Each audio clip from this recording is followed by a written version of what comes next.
नमस्कार, good morning. मैं विजय कुमार सेन आप सभी का एक बार नवभारती परिवार में फिर से स्वागत करता हूं। और ये नवभारती परिवार आपके लिए लेकर आया है एक से बढ़कर के एक वीडियोस, जिसमें आप क्लास फर्स्ट से लेकर के 12th तक कंपटीशन के किसी भी तरह के वीडियोस आप देख सकते हैं, स्टडी मटेरियल्स के संबंधित। ठीक है। और आज के इस वीडियो में हम जान रहे हैं कि 12th कॉमर्स जो है व्यावसायिक अध्ययन, उसका चैप्टर नंबर 3 है। और चैप्टर नंबर 3 में हम आज पढ़ेंगे व्यू रचनात्मक प्रबंधन के बारे में, जिसे कहते हैं स्ट्रेटेजिक मैनेजमेंट। तो बच्चों, आज हम समझेंगे कि स्ट्रेटेजी मैनेजमेंट क्या है, व्यू रचनात्मक क्या है। बच्चों, आपने व्यू रचना के बारे में सुना होगा, व्यू रचना क्या होती है। देखिए, पहली बात मैं आपको बता दूं कि व्यू रचना जो शब्द है ना, ये शब्द प्रबंधन का नहीं है, ये शब्द युद्ध नीति से लिया गया है। आपने महाभारत का युद्ध में अगर कुछ सुना हो तो आपको पता होगा कि व्यू रचना की गई थी और अभिमन्यु का संबंध व्यू रचना से था। और अभिमन्यु वो व्यक्ति था जिसने कौरवों के द्वारा बनाए गए व्यू रचना को तोड़ा था। तो व्यू रचना जो शब्द है, स्पेशली ये युद्ध प्रबंधन से लिया जाता था, युद्ध नीति का शब्द है। लेकिन आज के टाइम पे, वर्तमान समय में, युद्ध करना और व्यापार करना एक जैसा हो गया है।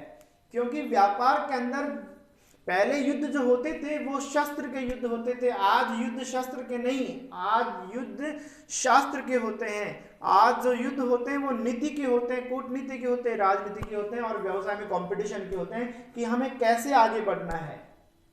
आज एक व्यापारी दूसरे व्यापारी से आगे निकलना चाहता है, दूसरे व्यापारी को कैसे पछाड़ा जाए, कैसे उसको पीछे रखा जाए, कैसे हम आगे निकले, कैसे हमारे कंपटीशन में हम आगे बढ़े, कैसे लोगों के दिल और दिमाग तक छाएं, कैसे ग्राहकों की मांग, रुचि, फैशन, आदत को हम समझ पाएं। तो वो सारी बातें जिसमें एक व्यापार करने वाला व्यक्ति, एक व्यापारी, एक मैनेजमेंट, एक मैनेजर जो है वो कैसे अपने व्यापार को प्रमोट कर सकता है, कैसे आगे बढ़ा सकता है, कैसे लोगों तक छा सकता है। तो व्यू रचनात्मक प्रबंधन में एक प्रबंधक जो है वो व्यू रचना के बारे में कौन कौन से पॉइंट्स को अपनाएं, किस प्रकार से व्यू रचना बनाएं, वो सारी बातें हम इसमें आज जानेंगे।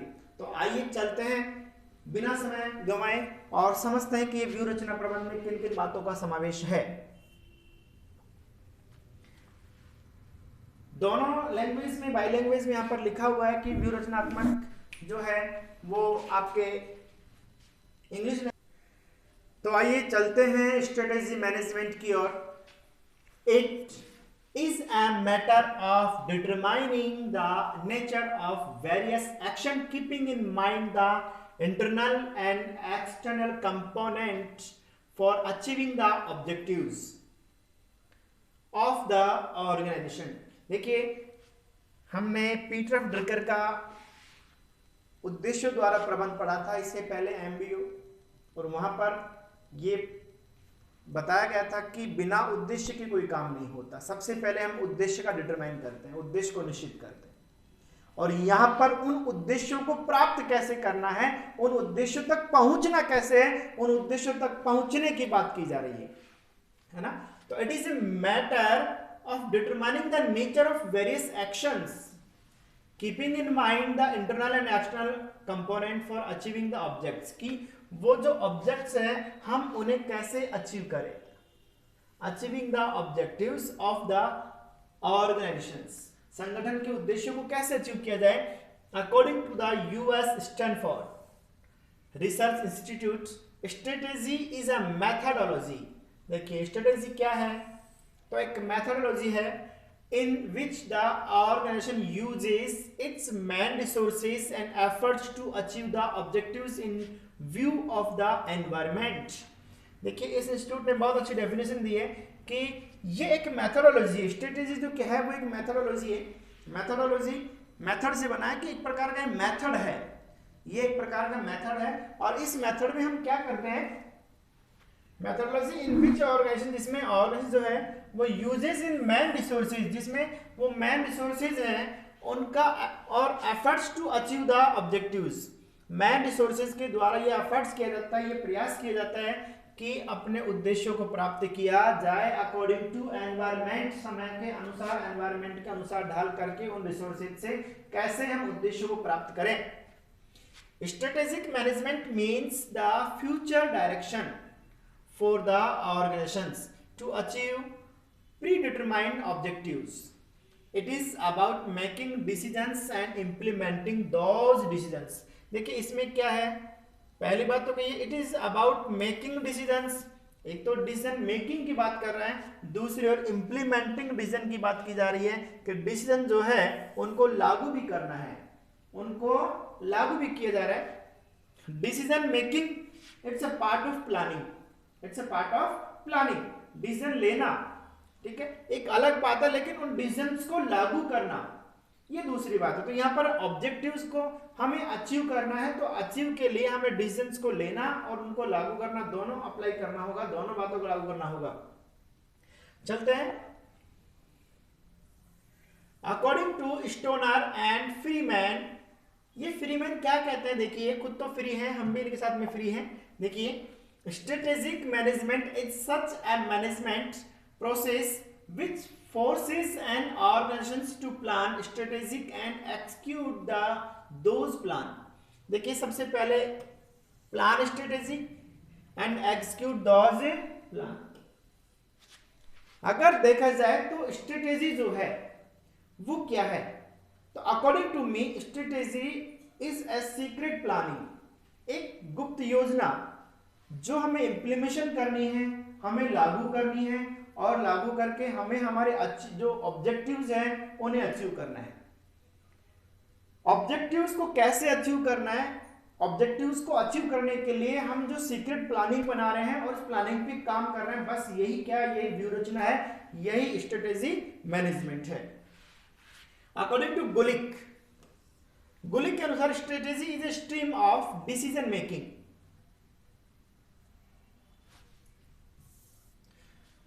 Strategy is a stream of decision making and action which paves the way for the development of effective strategies to help in achieving corporate objectives। देखिए गुलिक जी कहते हैं कि इफेक्टिव जो स्ट्रेटेजी होती है वो क्या करती है, हमें अचीविंग कॉर्पोरेट ऑब्जेक्टिव्स, जो कॉर्पोरेट ऑब्जेक्टिव्स हैं हमें उन्हें अचीव करवाती है। It is part of it is a path of strategic management process in which the strategist decides the objectives and make strategic decisions।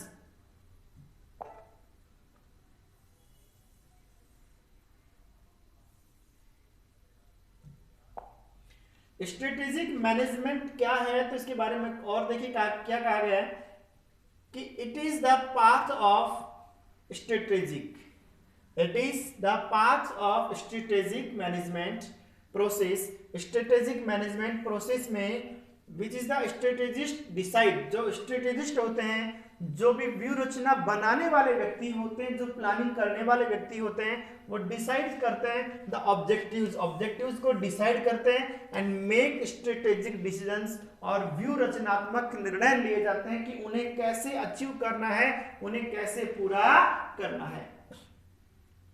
Thus, the meaning of strategic management is such a managerial process of determining the objectives of the organization's formation, implementations, and executions of the compositions and the appropriate corrective steps related to them are taken from time to time। ये वो सभी चीजें हैं, देखिए determining the objectives of the organization's formations, implementations and executions of the compositions। जो भी compositions हैं, जो भी घटक हैं, उनको तैयार करना, उनको लागू करना, उनको तैयार करना, उनको प्रिपेयर करना और उनको लागू करना, and the appropriate corrective steps related to them are taken from time to time। और वो सभी कदम समय समय पर उठाए जाए जो हमारे उद्देश्य को प्राप्त कराने में सहायक है। तो ये हम पढ़ रहे थे स्ट्रेटेजिक मैनेजमेंट का मीनिंग क्या है, वरिष्ठ स्कॉलर्स जो हैं उन स्कॉलर्स की डेफिनेशन क्या है।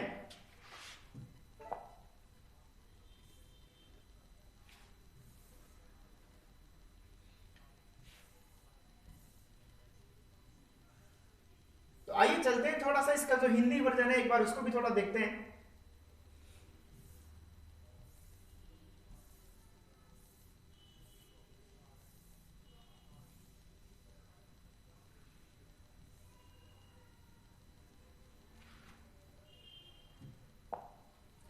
संगठन के उद्देश्यों की प्राप्ति हेतु आंतरिक और बाहरी घटकों को ध्यान में रखते हुए विभिन्न विभिन्न क्रियाओं के स्वरूप का निर्धारण, कि हमें कौन कौन सी क्रियाएं करनी है, वेरियस एक्टिविटीज जो हमें करनी है, कौन कौन सी क्रियाएं करनी है, उनके स्वरूप का निर्धारण है।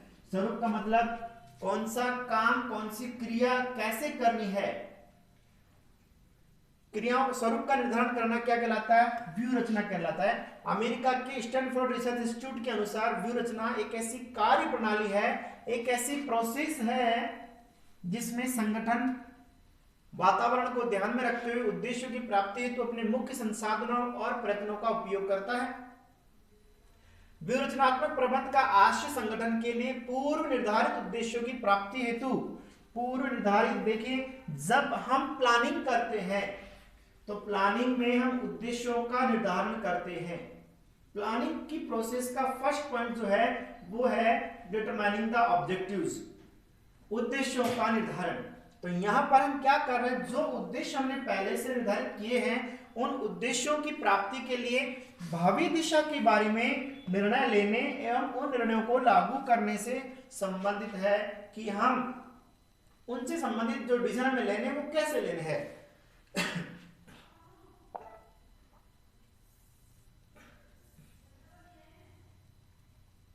स्टोनर एवं फ्रीमैन के अनुसार, स्टोनर एवं फ्रीमैन जो है वो कहते हैं कि व्यू रचना प्रबंध की एक ऐसी प्रक्रिया है जो एक संगठन को व्यू रचनात्मक नियोजन एवं उन योजनाओं पर कार्यवाही करने हेतु बाध्य करती है। देखिए यहाँ पर बाध्य करती है और व्यू रचनात्मक नियोजन, व्यू रचना भी प्लानिंग का एक पार्ट है। व्यू रचना जो हम कर रहे हैं ये किसका पार्ट है? नियोजन का भाग है। तो व्यू रचना में नियोजन मतलब प्लानिंग करना, और उन प्लानिंग जो हमने योजना बनाई है उनको एसेंशियल, जरूरी उनको लागू करना, उन पे काम करना। कई बार होता है क्या, योजना बन जाती है, योजना पे काम नहीं हो पाता। अगर आपने योजना बना ली, योजना पे काम नहीं किया तो उस योजना का कोई महत्व नहीं है। लेकिन यहाँ पर योजना बनाना और फिर उस योजना पर पूरी तरह से फोकस करना, उस योजना को लागू करना, इंप्लीमेंटेशन इज सो कंपल्सरी है। जांच एवं गुलिक के अनुसार व्यू रचना प्रबंध निर्णय एवं कार्यवाही का एक प्रवाह है जो निगमीय उद्देश्यों की प्राप्ति में सहायता देता है। निगमीय मतलब है संस्था के उद्देश्यों की प्राप्ति में एवं सहायता हेतु प्रभावी व्यू रचना के विकास का मार्ग प्रशस्त करता है। व्यू रचनात्मक प्रबंध प्रक्रिया का वह पथ है जिसके अंतर्गत व्यू रचनाकर्ता उद्देश्यों का निर्धारण करता है एवं व्यू रचनात्मक निर्णय लेता है। इस प्रकार व्यू रचनात्मक जो प्रबंध है उसका अर्थ है संगठन के उद्देश्यों का निर्धारण करना, संगठन के उद्देश्यों का निर्धारण करना, व्यू रचना का निर्माण करना और उसको लागू करना एवं क्रियान्वित करने की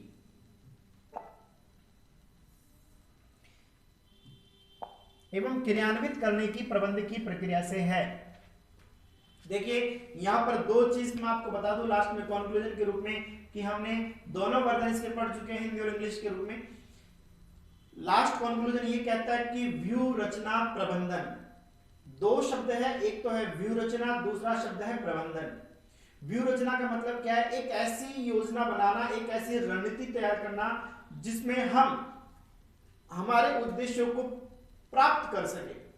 तो व्यू रचना के साथ में शब्द क्या जुड़ गया? प्रबंधन। देखिए प्रबंधन अपने आप में एक विशेष काम है। प्रबंधन शब्द का जहां पर भी उपयोग किया जाएगा, जैसे वित्त के साथ में अगर प्रबंधन लग गया तो वित्तीय प्रबंधन हो गया, वित्त की व्यवस्था करना, वित्त का प्रबंधन करना, ठीक है। तो वित्त के लिए कौन कौन से काम करेंगे, उसी प्रकार से यहाँ पर व्यू रचना के साथ में अगर प्रबंधन लगा है तो इसका मतलब है कि व्यू रचना में प्रबंधकीय कार्यों का समावेश करना।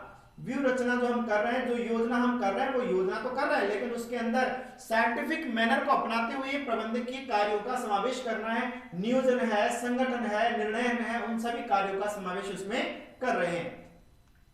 तो इस प्रकार व्यू रचनात्मक प्रबंध का संगठन के उद्देश्यों का निर्धारण, व्यू रचना व्यू रचना का निर्माण, उसको लागू करने और क्रियान्वित करने, क्रियान्वित मतलब होता है उसको लागू करने, उस पर काम करने से है, क्रियान्वित करने की प्रबंध की प्रक्रिया से और समय अंतराल से उनसे संबंधित उपयुक्त सुधारात्मक कदमों को उठाया जाता है। समय समय पर उसके ऊपर फोकस करना, ध्यान देना और उसमें क्या क्या चेंजेस हम कर सकते हैं।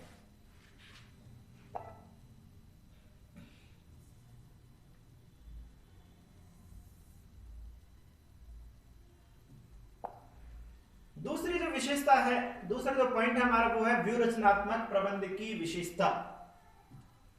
व्यू रचनात्मक प्रबंध की विशेषता,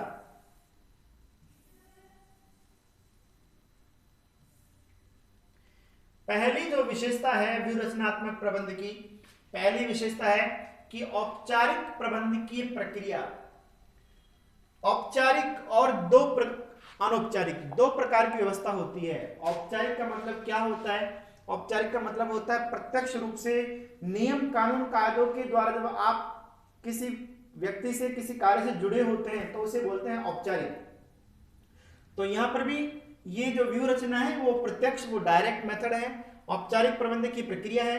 व्यू रचनात्मक प्रबंध औपचारिक प्रबंध की प्रक्रिया है क्योंकि इसके अंतर्गत संगठन के उद्देश्य, व्यू रचना का निर्माण, क्रियान्वयन, अनुवर्तन, अनुवर्तन का मतलब होता है फॉलोअप या अनुसरण,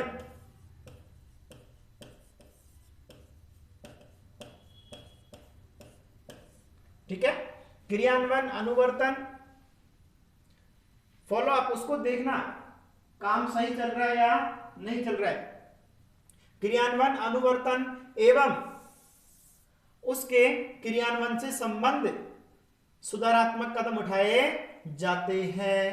देखो फिर दोबारा बता रहा हूं कि व्यू रचनात्मक प्रबंध जो है एक औपचारिक प्रक्रिया है। औपचारिक प्रबंध की प्रक्रिया क्यों है? क्योंकि इसमें उद्देश्यों का निर्माण कर रहे हैं, उनको क्रियान्वित कर रहे हैं और उनको अनुवर्तन कर रहे हैं। तीन काम कर रहे हैं। पहला उद्देश्य लागू कर रहे हैं, दूसरा उसके लिए उद्देश्य को पूरा करने के लिए प्लानिंग कर रहे हैं, और तीसरा काम उद्देश्यों को पूरा करने के बाद अनुवर्तन कर रहे हैं, फॉलोअप कर रहे हैं, उसको देख रहे हैं कि हमने जो योजना जिस उद्देश्य के लिए बनाई थी वह योजना उसी पथ पे चल रही है या नहीं चल रही है। अगर नहीं चल रही तो कहां कमी है उसको दूर करना, उस सुधारात्मक कार्रवाई करना। दूसरा बिंदु है प्रबंधकों की प्रतिबद्धता। यह प्रबंधकों की प्रतिबद्धता को इस रूप में प्रकट करता है कि वे कुछ निश्चित व्यू रचनाओं को अपनाएंगे, ऐसे और ऐसे संसाधन उपलब्ध करेंगे ताकि संगठन के उद्देश्य की पूर्ति हो सके। कहने का मतलब यह है कि व्यू रचना जो जिम्मेदारी है वो किसकी है? प्रबंधकों की है। अगर ये कहे कि साहब व्यू रचना सबऑर्डिनेट्स कर लें तो गलत है। यहां पर व्यू रचना की जिम्मेदारी, व्यू रचना करने का काम किसका है? तो वो है प्रबंधकों का है। क्यों है?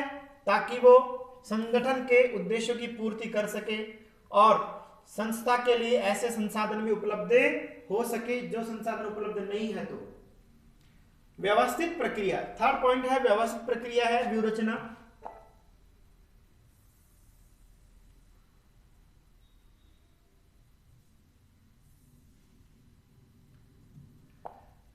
स्ट्रेटेजी मैनेजमेंट जो है व्यू रचना है उसको व्यवस्थित प्रक्रिया कहा गया है। क्यों कहा गया है?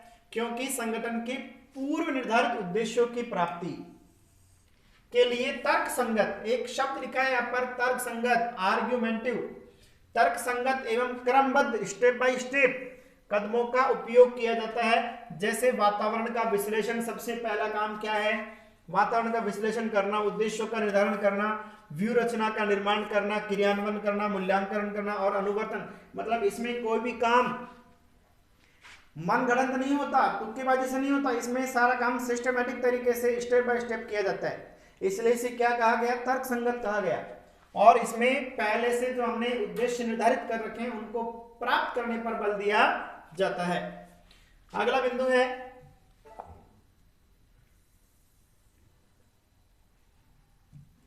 उच्च स्तरीय प्रबंध। व्यू रचनात्मक प्रबंध का कार्य संगठन में उच्च स्तरीय प्रबंध द्वारा ही किया जाता है। आरपीएससी में कई बार क्वेश्चन पूछ लिया जाता है, ठीक है, कई बार 12th क्लास के बच्चों से भी क्वेश्चन पूछ लिया जाता है कि व्यू रचनात्मक जो व्यवस्था की जाती है, व्यू रचना करना कौन से स्तर के प्रबंध का कार्य है, कौन से स्तरीय प्रबंध का कार्य है। तो ध्यान रखना, व्यू रचना करना जो है वो उच्च स्तरीय प्रबंध का कार्य है। आरपीएससी वगैरह एग्जाम में भी कई बार क्वेश्चन पुटअप हो जाता है। जैसे एक बार क्वेश्चन आया था कि योजना जिसे कहते हैं नियोजन, नियोजन कार्य है, और ऑप्शन थे उच्च स्तरीय प्रबंध का, मध्य स्तरीय प्रबंध का, निम्न स्तरीय प्रबंध का, और उसमें लास्ट में था उपर्युक्त सभी। तो देखिए नियोजन जो है, नियोजन तो तीनों लेवल का कार्य होता है, उच्च स्तर का भी होता है, मध्य का भी होता है और निम्न स्तरीय प्रबंध का भी होता है, क्योंकि वो भी तो प्रबंध है। सुपरवाइजरी जो मैनेजर है वो भी प्लानिंग करते हैं, वो भी नियोजन करते हैं। लेकिन अगर ऑप्शन में से उपयुक्त सभी को अगर हटा दिया जाए और उसकी जगह कोई चौथा ऑप्शन दे दिया जाए और फिर पूछा जाए कि निम्न में से नियोजन जो है वो कौन से प्रबंध के स्तर का कार्य है, तो वहां पर जो आंसर बनता है वो बनता है उच्च स्तरीय प्रबंध का। इट्स डिपेंड ऑन ऑप्शंस, ये किस पर डिपेंड करता है, ऑप्शन पे।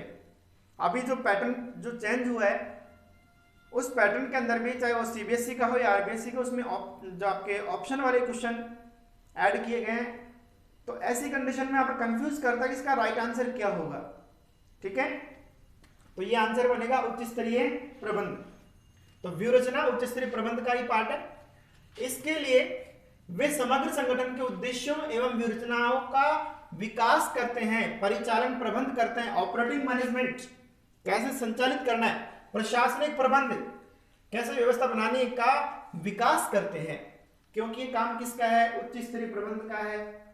तो इसकी चौथी विशेषता हमने क्या पढ़ी कि ये कार्य जो व्यू रचना बनाना है वो काम, मुख्य काम किसका है, उच्च स्तरीय प्रबंध का है। अगला बिंदु है साधन और साध्य। साध्य का मतलब क्या है, साध्य का मतलब है उद्देश्य, लक्ष्य, और साधन का मतलब है उन लक्ष्यों तक पहुंचने के माध्यम।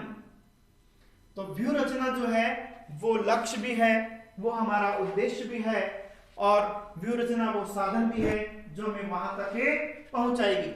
व्यू रचनात्मक प्रबंध का संबंध साध्य एवं साधन दोनों से है। तो साध्य का मतलब मैंने क्या बताया, लक्ष्य, ठीक है, और साधन मतलब जिनके द्वारा हम वहां तक पहुंचेंगे, लक्ष्य तक पहुंचेंगे। इसका कारण यह है कि यह एक संगठन का उसके लक्ष्य की उपलब्धि के साधन के रूप में उसके वातावरण के साथ संबंधों को ध्यान में रखते हुए प्रबंध करने पर बल देता है कि लक्ष्य ना ओझल होने पाए, कदम मिलाकर चल, सफलता तेरे चूमेगी कदम, आज नहीं तो कल। कि लक्ष्य को अपनी आंखों में रख और फिर लक्ष्य को ध्यान में रख करके काम कर। यह बिंदु यही कह रहा है कि व्यू रचना आपका साध्य और साधन दोनों है।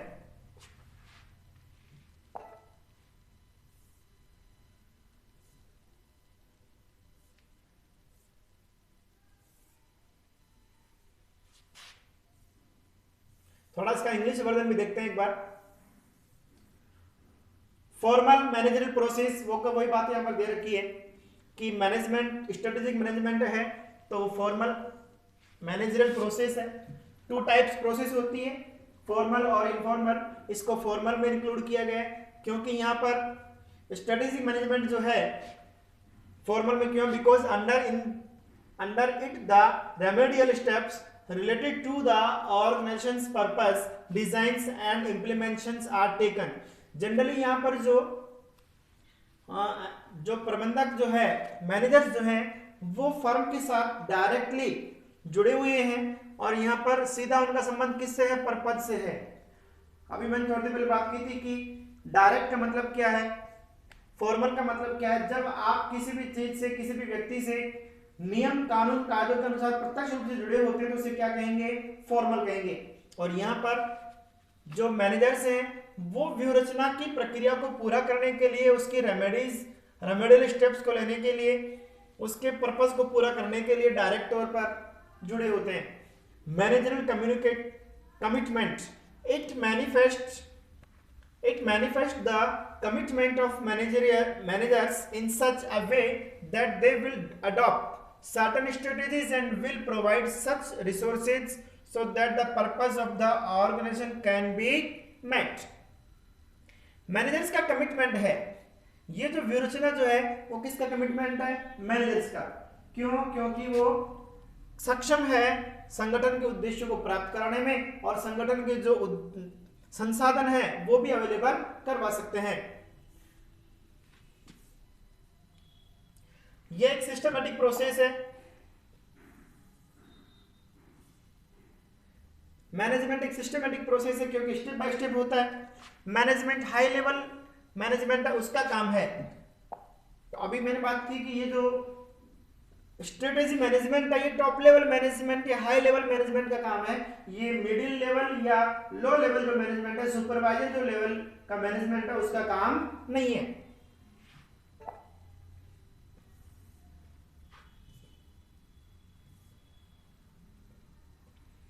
इसके अलावा बात करते हैं कि निर्देशात्मक नियोजन।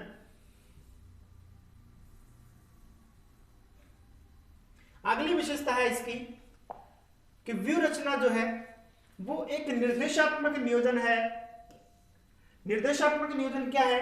चूंकि व्यू रचनात्मक प्रबंध दीर्घकालीन ध्येय को ध्यान में रखते हुए किया जाता है। बिल्कुल छोटे छोटे क्वेश्चंस में ऐसे क्वेश्चन पुटअप हो जाते हैं कि व्यू रचना जो है उसका संबंध है अल्पकालिक ध्येय से, मध्यकालिक ध्येय से या दीर्घकालिक ध्येय से। तो व्यू रचना का संबंध किससे है? दीर्घकालिक ध्येय से है। इसका संबंध अल्पकालिक ध्येय से नहीं है। इसलिए यह संगठन के प्रयासों को एक निश्चित दिशा में प्रेरित करने वाला निर्देशात्मक नियोजन है,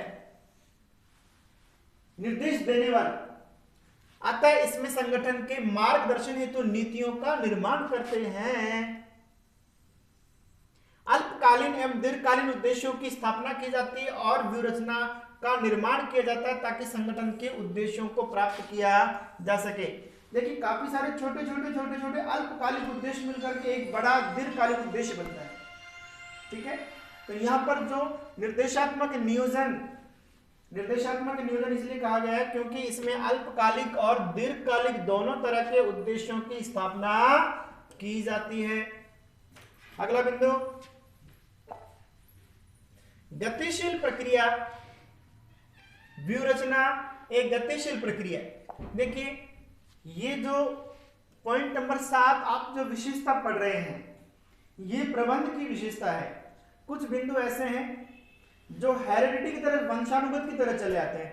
ठीक है, अब गतिशील प्रक्रिया जो विशेषता है वो प्रबंध की विशेषता है, लेकिन चूंकि यहां पर हम व्यूहरचनात्मक प्रबंध पढ़ रहे हैं तो व्यूहरचना के साथ में क्या जुड़ा हुआ है? प्रबंध जुड़ा हुआ है। तो जो गतिशील प्रक्रिया प्रबंध की विशेषता है वही गतिशील प्रक्रिया बिंदु उठ के कहां पे आ गया? व्यूहरचना के अंदर भी आ गया। ये आनुवांशिक गुण है जो प्रबंध से किसमें आ गया?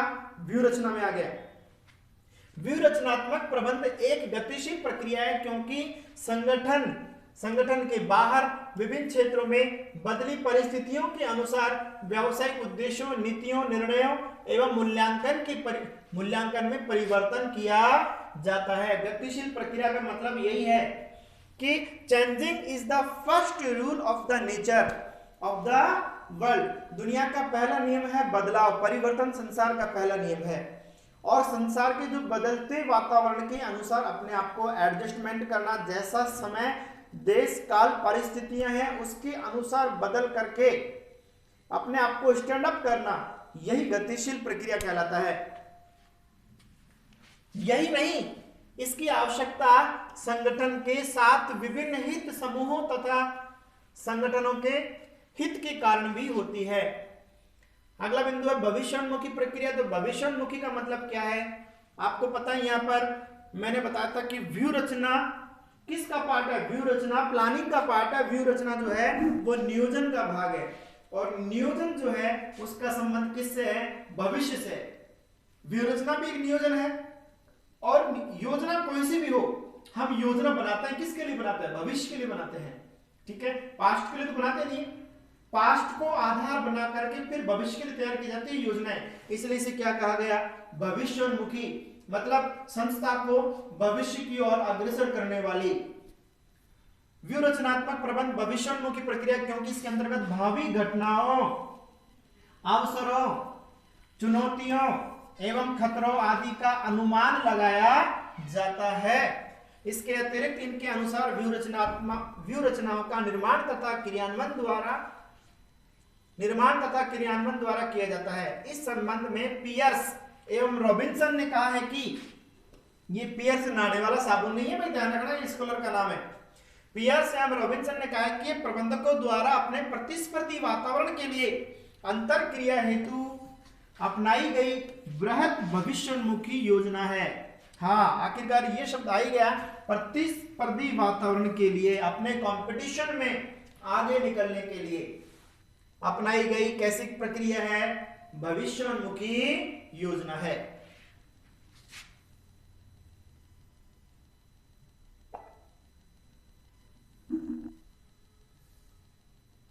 तो हमने जाना अभी इसको कि मैनेजमेंट के और कौन कौन सी विशेषताएं हैं। तो ये मैनेजमेंट की विशेषता थी future oriented process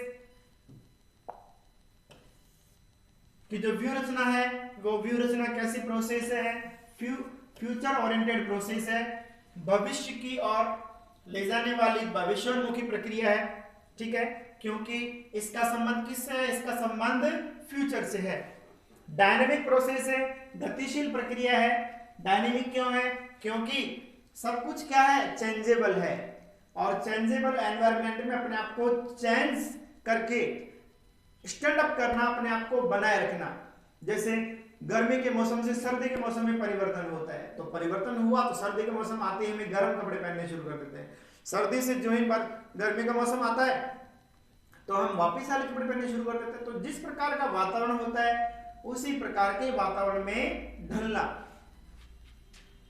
Strategic management is a dynamic process because change in business objectives, policies, decisions and evolutions are done in accordance with changed circumstances in the different areas outside the organizations and within the organization. Not only this, it is also needed due to the interest of the various interest group of organizations within the organizations. कहने का मतलब ये है कि इसमें काफी सारी चीजें इंक्लूड भी की गई है। Dynamic process because change in business objectives, समय के अनुसार ऑब्जेक्टिव्स भी चेंज हो जाते हैं, पॉलिसीज भी चेंज हो जाती है, डिसीजंस भी चेंज हो जाते हैं। तो उन सब का हमें क्या करना है? इवोल्यूशंस, और उन्हीं के अकॉर्डिंग हमें बदलना है।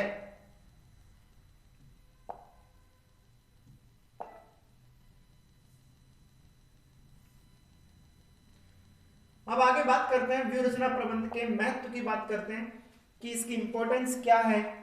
तो देखिए, जब हमने व्यू रचना के बारे में जान लिया, इसकी विशेषताओं के बारे में पता कर लिया, तो नो डाउट इंपॉर्टेंस तो कहीं ना कहीं है।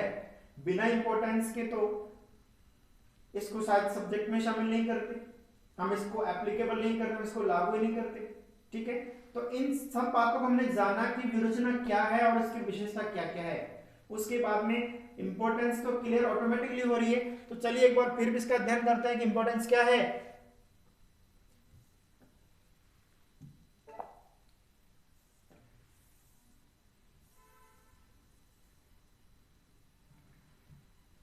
आधुनिक व्यवसाय की सफलता कड़ी प्रतिस्पर्धा को जीतने पर निर्भर करती है। मैंने शुरू में कहा था कि आज जो शब्द पहले युद्ध नीति में काम में लिया गया था, आज वो शब्द व्यापार में लिया जा रहा है, क्योंकि आज का व्यापार करना कोई युद्ध जीतने से कम नहीं है।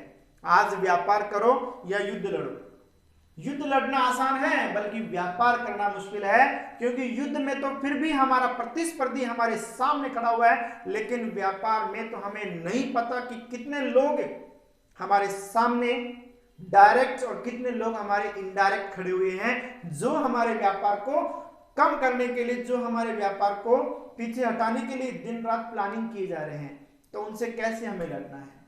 ठीक है, तो आज सफलता की कड़ी प्रतिस्पर्धा को जीतने पर निर्भर करती है। आज इस गलाघोट प्रतिस्पर्धा मतलब एक दूसरे को पछाड़ना, प्रतिस्पर्धा एवं वैश्वीकरण के वातावरण। वैश्वीकरण एक नया शब्द आपके सामने आया, वैश्वीकरण, विश्व का एकीकरण। पूरा विश्व आज एक गांव बनकर रह गया, ग्लोबल विलेज, जिसे हम भूमंडलीकरण भी कहते हैं। आज वैश्वीकरण का दौर है। पहले कारोबार होता था गली मोहल्ले शहर कस्बों तक होता था, लेकिन आज जो कारोबार होता है, आज वो गली मोहल्ले शहर कस्बों तक सिमट के नहीं रह गया। आज हमारा कारोबार वर्ल्ड वाइड हो चुका है, विश्व स्तरीय हो चुका है। तो हम बात कर रहे हैं कि जब हमारा कारोबार विश्व स्तरीय हो चुका है, वैश्विक कंपनियां मार्केट में आ चुकी है, तो नो डाउट कंपटीशन तो बढ़ चुका है। आज विदेशी कंपनियां सस्ता सुंदर टिकाऊ माल हमें उपलब्ध कराएंगी, तो फिर हम हमारे जो महंगे प्रोडक्ट हैं, देसी प्रोडक्ट है, उनका यूज क्यों करेंगे। तो इसलिए कहा गया है कि गला घोट प्रतिस्पर्धा एवं वैश्वीकरण के वातावरण में अन्य कंपनी को हराकर अपना अस्तित्व बनाने के लिए व्यू रचनात्मक प्रबंध का महत्व बढ़ गया है। बस अपना अस्तित्व बनाए रखना आज की सबसे बड़ी समस्या है कि हमारा अस्तित्व बने रहे। बड़ी मछली छोटी मछली को निगलने के लिए तैयार बैठी है। इसके अलावा प्रतिस्पर्धात्मक वातावरण में लाभ कमा लेना भी कोई सहज कार्य नहीं है। देखो आज काम चाहे छोटा से छोटा काम करके देखो, आज हर काम के अंदर कंपटीशन मिलेगा आपको। छोटे छोटे काम के अंदर जितना बड़ा काम होता चला जाएगा, उतना बड़ा कंपटीशन आपको मिलता चला जाएगा। इसके लिए भी संस्था को व्यू रचनात्मक प्रबंध का सहारा लेना पड़ता है। व्यू रचनात्मक प्रबंध का महत्व क्या है, तो सबसे पहला पॉइंट है व्यवसाय का कुशल संचालन। अगर आप चाहते हैं कि हमारा व्यवसाय कुशलतम तरीके से इन एफिशिएंट एंड इफेक्टिव मैनर में हमारा कारोबार चलता रहे, तो क्या जरूरी है, तो बच्चों उसके लिए जरूरी है व्यू रचना। उसके लिए आपको योजना बनानी पड़ेगी, उसके लिए आपको स्ट्रेटेजी बनानी पड़ेगी, और उस स्ट्रेटेजी को आपको लागू करनी पड़ेगी, उस पर काम करना पड़ेगा। क्योंकि सबसे बड़ी समस्या क्या है, हमारा अस्तित्व बनाए रहना, ठीक है, हमारे व्यवसाय को सफलता दिलाना। व्यू रचनात्मक प्रबंध द्वारा किसी भी व्यवसाय का कुशल संचालन संभव है। इसका कारण यह है कि इस प्रकार के प्रबंध से परिवर्तनों का आसानी से अनुमान लगाया जा सकता है। ये व्यू रचनात्मक प्रबंध है, हमें ये सिखाता है कि क्या समाज में चेंजेस हो रहे हैं, मार्केट में क्या चेंजेस हो रहे हैं, व्यवसाय में व्यापार में कौन कौन से परिवर्तन, कौन कौन से इनोवेशंस हो रहे हैं, नए आइडियाज क्या हो सकते हैं।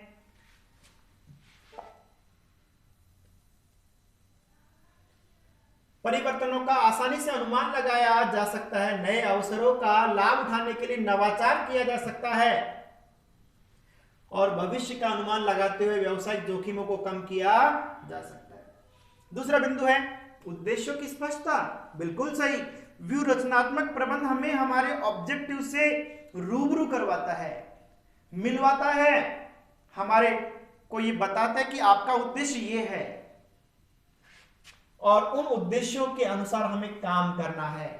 हकीकत में उद्देश्यों को स्पष्ट करता है। व्यू रचनात्मक प्रबंध के माध्यम से संस्था के कर्मचारियों को संगठन के उद्देश्यों की जानकारी हो जाती है।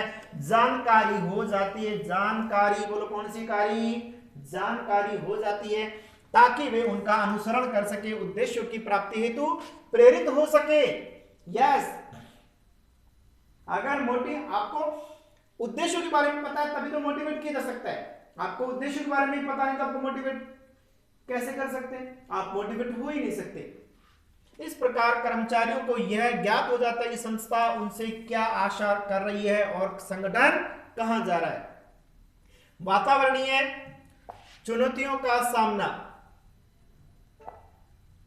वातावरणीय चुनौतियों का सामना, देखिए चुनौतियां हर जगह आती है, हर काम में आती है। उन चुनौतियों से कैसे निपटना है ये भी हमें कौन बताता है, ये भी व्यू रचना प्रबंध हमें बताता है।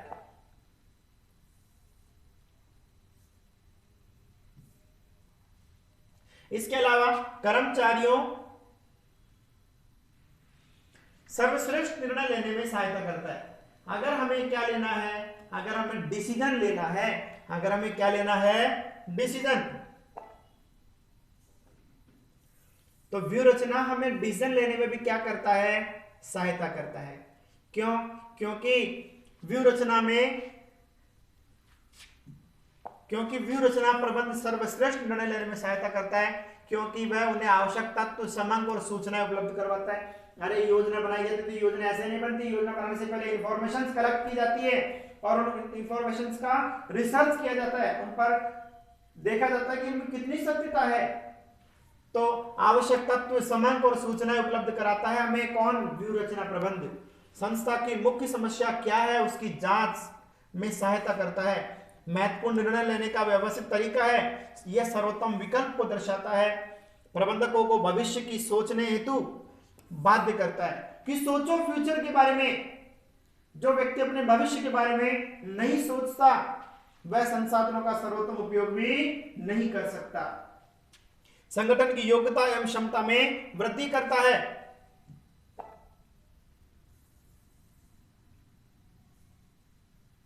जब संस्था को अपने उद्देश्य की प्राप्ति होगी, कर्मचारियों को लाभ मिलेगा, संस्था गतिशील होगी, तो नो डाउट संगठन की योग्यता क्षमता में वृद्धि हो गई।